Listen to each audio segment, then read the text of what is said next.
girlfriend to bow to him, and when she wouldn't, he threw her on the bed and twice strangled her until she lost consciousness. When she regained consciousness for the second time, he allegedly told her, quote, "Oh, you're still alive."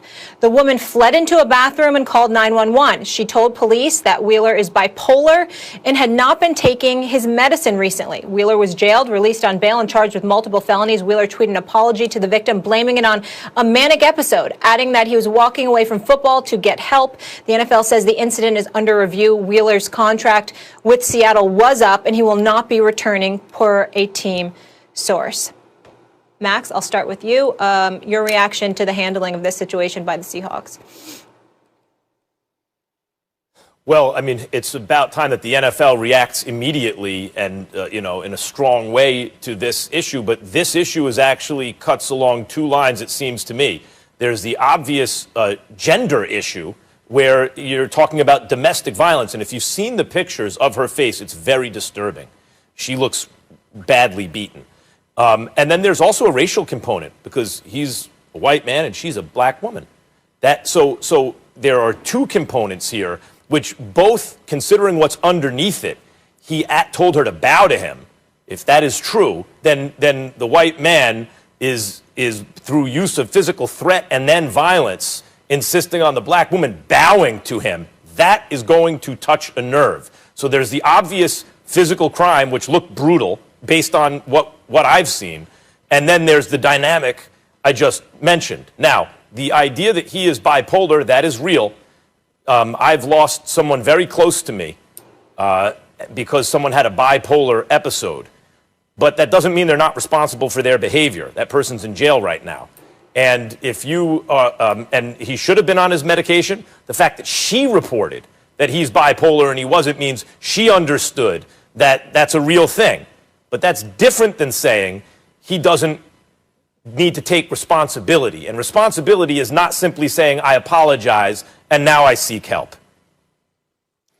I couldn't agree with you more. My only question is why he still is not in jail. But I do appreciate the fact that he was jailed and charged with first-degree domestic assault, domestic violence, and unlawful imprisonment. I deeply appreciate that because that needed to happen. In the bipolar issue, while it's very real, doesn't mean he's not responsible, as Max just so eloquently stated. As it pertains to the NFL, I think what they have to remember, even though, you let the law, let the justice system take its course, if you're the NFL, just make sure that you're consistent across the board.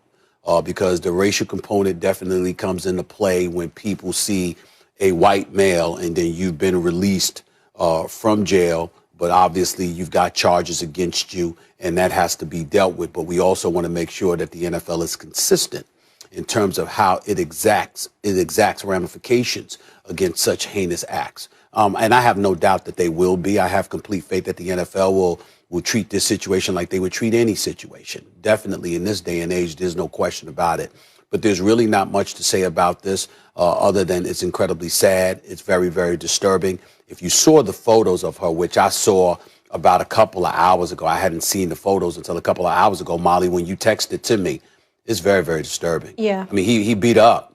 He beat up. Yeah. You saw a bloody nose. You saw marks on her face. I think if I remember correctly, you saw some marks around her neck, etc. He has to be dealt with because you certainly have to dissuade people from even thinking that they can get away with such a thing. You have to deal with this with a very, very heavy hand, understanding that the bipolar issue is a very, very serious issue in this nation and throughout the world. And there's a lot of people, there's a plethora of people. I mean, a buddy of mine that's the star of General Hospital, Maurice Bernard, who plays Sonny Corinthos on the show, has been battling that for years and has written books on it. He's doing stuff on YouTube about it all the time, really highlighting how real and serious that issue is. But guess what? This individual literally tried to harm this woman and said, "Oh, you're still alive. I thought you were dead."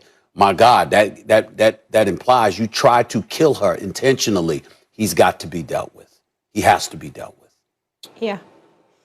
Let me just say two things quickly here before we go to break, guys. As far as the mental health issue for everyone at home, it's an epidemic. We're dealing with a pandemic.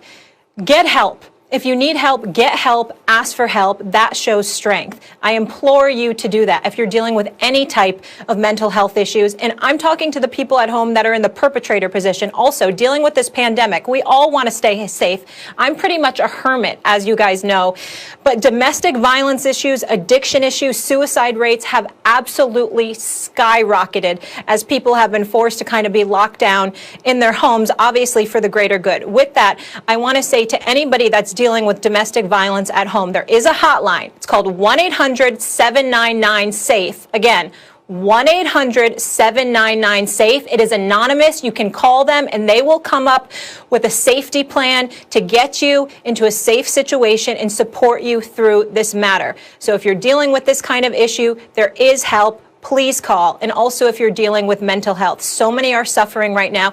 What we saw to this woman in those images, I know we didn't share them, they are sickening, they are disturbing, and it is absolutely unacceptable. And there needs to be a zero tolerance policy, not just in the NFL, but in any place of business, in any home, anywhere. It can't be tolerated. And he needs to be in prison. The law needs to get involved. Police need to be involved, and that's who needs to deal with this because this kind of behavior is unacceptable and cannot go on. We will leave it on that note. I appreciate your thoughts. And again, my thoughts and prayers are with the victim and her family right now and anybody at home who is suffering with this issue. When we come back here on First Take, hard transition here, but we will get back to the Deshaun Watson story. That's the breaking news we've also dealt with today, him wanting to be traded out of Houston. And then also we will have the Raiders, Darren Waller, with us as well. They're the last team to beat the Chiefs. That's coming up next right here, First Take.